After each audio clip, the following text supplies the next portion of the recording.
Meus amigos, quando nós estamos servindo a Deus, nós temos que tomar certas posições na vida.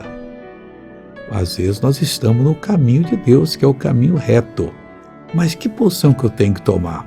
O salmista Davi falou isso no versículo 2. Ele disse assim: portar-me-ei com inteligência no caminho reto.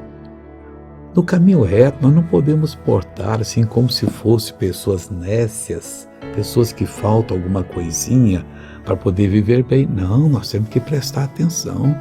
Não podemos dar escândalo para quem quer que seja, não podemos espalhar escândalo, mas podemos e devemos usar o nome do Senhor para que Ele seja glorificado e a gente livre do problema.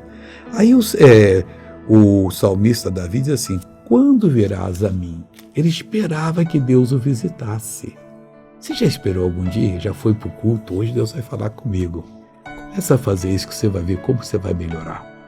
Veja alguém que melhorou nas nossas reuniões, depois eu volto. Eu tenho síndrome do carpio e esses 2 dedos aqui estavam sem fazer movimento. É esse movimento? É esse movimento. Como é que a pessoa vive sem esse movimento? Eu não estava nem conseguindo pegar o meu netinho de 1 mês, porque assim que eu pegava ele doía.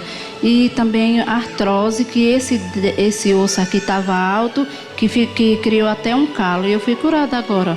Glória a Deus. Agora eu quero orar com você. Pai, dá para nós inteligência.